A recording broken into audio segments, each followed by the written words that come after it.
Chapitre 1, l'héritage de Nintendo. 1.1. Les origines d'un géant. Avant de devenir l'une des plus grandes entreprises de jeux vidéo, Nintendo a vu le jour à Kyoto, au Japon, en 1889.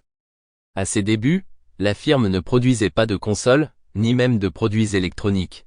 Elle était spécialisée dans la fabrication de cartes à jouer traditionnelles japonaises, appelées Hanafuda. Ces cartes, utilisées pour divers jeux de société, ont rencontré un fort succès au Japon et ont progressivement permis à Nintendo de bâtir sa réputation. Au fil des décennies, Nintendo a exploré divers secteurs d'activité, tentant même de s'imposer dans l'hôtellerie ou la distribution de nourriture.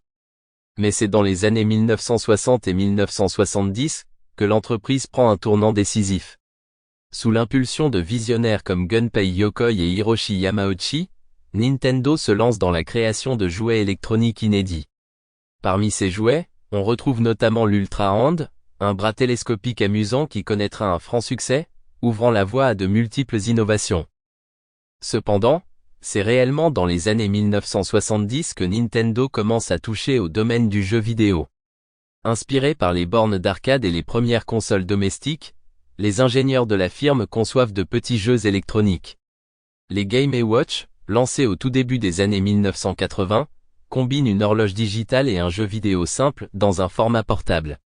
Cette innovation, devenue cultissime pour de nombreux collectionneurs, marque l'entrée de Nintendo sur le marché du jeu vidéo portable. C'est cette période foisonnante qui jette les bases de la culture d'entreprise de Nintendo, centrée sur l'inventivité et l'envie de divertir un large public.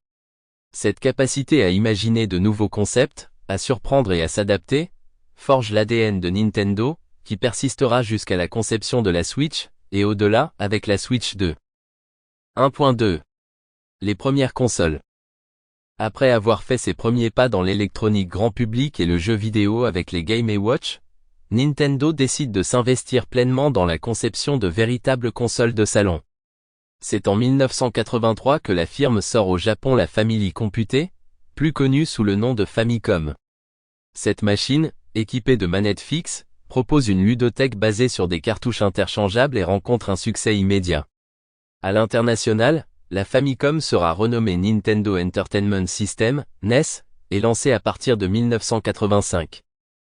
La NES se distingue rapidement grâce à des jeux devenus légendaires, tels que Super Mario Bros., créé par Shigeru Miyamoto, The Legend of Zelda, conceptualisé par Miyamoto et Takashi Tezuka, et Metroid.